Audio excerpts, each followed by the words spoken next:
Khamzat Chimaev just called out Alex Pereira at heavyweight. After Chimaev's initial call-out was declined by Pereira, who insisted he only wants absolute super fights at heavyweight, Khamzat doubled down and made it clear he's ready to move up. "I'm ready to fight you in the heavyweight. You won't find a super fight bigger than our fight. No chama. This is smash everybody." At first glance, it seems like a wild move for Chimaev, but his camp has been dropping hints about this for a while. His teammate Arman Tsarukyan has been teasing the jump in interviews over the past month, saying the middleweight champion goes hard on heavyweights in the gym daily and that he has what it takes to succeed, not just at light heavyweight, but at heavyweight too. This isn't just talk. Khamzat has been saying his whole career that he wants 3 belts, and now he's making it clear he's chasing the biggest challenges across multiple divisions. Alex has made it clear he doesn't want to face the winner of Aspinall and Gann. He wants that John Jones super fight. Heavyweight champion Tom Aspinall has weighed in on Pereira's UFC 320 win and his potential move up. Let's dive in.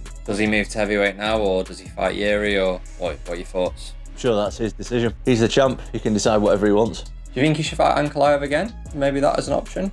I mean, I would watch Alex Pereira fight. I would watch any of them fight anybody, but I think that's pretty cool the way he's just come back and beat him again. See what he wants to do next. Dropped him with the right. Usually you'll see him drop him with the left hooks, but this time he big right one bomb over the top. I think that he made some good adjustments technically, where he was putting him on the back foot a lot more than he was in the first fight. The first fight, it looked like, oh, he looks like he might shed a tear there, Yuri Prohaska. What's going on there? Yeah, in the first fight, he was kind of like guessing what Ankalaev was going to do constantly. Whereas in this fight, in the rematch, Pereira's just constantly keeping him guessing, walking him backwards, making him feel threatened, and Ankalaev just couldn't even get anything off, so. Merab Dvalishvili's coach just discussed the potential Volkanovski fight after the Georgian's destructive performance at UFC 320. Merab has officially cleared out bantamweight, beating every top contender in the division, and now talk is swirling about what's next for the champ. One of the hottest topics? A potential fight with Alex Volkanovski for the featherweight belt. Merab's coach, John Wood, jumped on Submission Radio to break it down, calling it an interesting matchup and something fans would definitely tune in to watch. That said, the Machine himself has been very clear multiple times that he doesn't actually want the fight. He openly admits Volk is just too good and would be a massive challenge. Right now, the champ is expected to defend his bantamweight belt against Peter Yan in a rematch, a fight Dvalishvili wants locked in for December. With no pay-per-view scheduled for that month, the timing actually works, making a December showdown a real possibility and giving Dvalishvili the chance to keep dominating his division before even thinking about moving up. Do you think Peter has a chance at defeating the Georgian Machine? Leave your comments below. So I love that fight. I mean, it's a pick'em fight. You know, Volkanovski might have a little more clean stand up, but we're getting there, man. Like the fact of the matter is that I'm not trying to reinvent Merab to be this clean striker, this clean wrestler, this clean. Merab is Merab, and our job is to keep him that way, and that's what keeps him so special. So it would be an interesting fight, man. It really would. The pace of Merab, even in a bigger weight class, is just so hard to deal with. So hard to deal with. And it ain't like Corey, man. Corey's a big dude too. Like he's big last night. Like he's the size of those most those 45ers. You know, he could go up easy. So I think we've dealt, like, you can see that range and length isn't a problem. It doesn't matter how tall you are. It doesn't matter how long you are.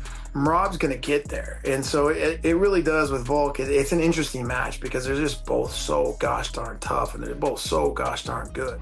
Alex Pereira just went off on one of Team Khabib's biggest figures, Ali Abdelaziz. Ali isn't just any manager. He's one of the most influential people in that camp, having worked closely with Khabib, Islam, and others for years. He's deeply tied to Abdulmanap's legacy and travels with many of the Dagestani fighters, managing everything from business to fight negotiations. Ali, who also manages Magomed Ankalaev, had been talking a lot before Pereira's rematch with the Dagestani, but after Alex destroyed Magomed, Ali made some excuses saying, quote, "There's a lot of things happened with Ankalaev in his camp, but it's for him to talk about, not me. And if I need to talk about it, I will talk about it. If it was up to me, he should never have fought this time." End quote. That didn't sit well with Pereira at all. He fired back on social media, posting, "When a manager has never been an athlete and wants to promote to gain fame and money, but but you're the one in there risking your life and he's outside laughing. Ali later responded again, in reality, this is not about me and Alex. This is about Magomed and Alex. I don't know Alex. I don't have any beef with Alex. I respect everything he accomplished, but all along, I thought Magomed would beat him. End quote. The exchange instantly blew up online, with most fans backing Pereira and roasting Ali for always inserting himself into fighters' business. Either way, it adds even more heat between Pereira and Team Khabib ahead of whatever comes next for the champ. Here's Josh Thompson's take on what Pereira's next move will be.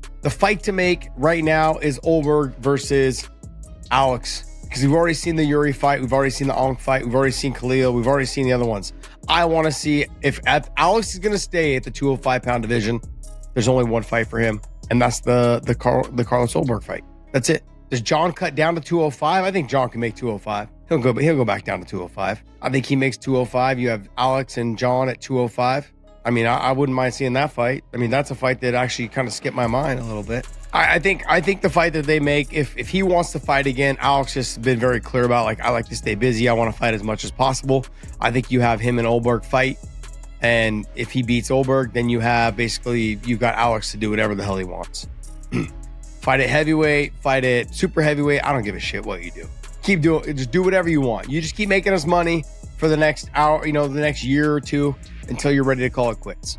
Usman Nurmagomedov just picked up a big win over Paul Hughes in their rematch, and true to expectations, it was another competitive battle that kept fans on the edge of their seats. Right after, Usman didn't hold back, doubling down on his belief that he's the top lightweight in the world, with the exception of Islam Makhachev, who's moved up to 170. In a Russian interview with Ushateka, he went straight after Ilia Topuria's claim to being the best, saying, quote, "Ilia Topuria can't be considered the #1 lightweight in the world. I fought 19 times in the division, defeated former and current champions, and my record speaks for itself. He only has 14 fights, and I finished 14 opponents in my career. With the win over Hughes and my long streak of victories, it's clear I'm the top lightweight right now." End quote. Khabib has weighed in on this too, saying that if Topuria wants to call himself the best, he first needs to face Usman.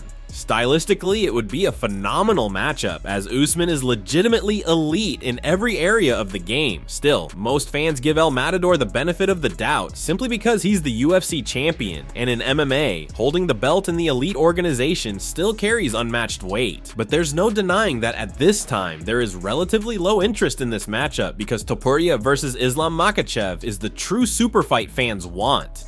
That's it from MMA Psycho. Thanks for watching. Don't forget to leave a like and subscribe for daily MMA news.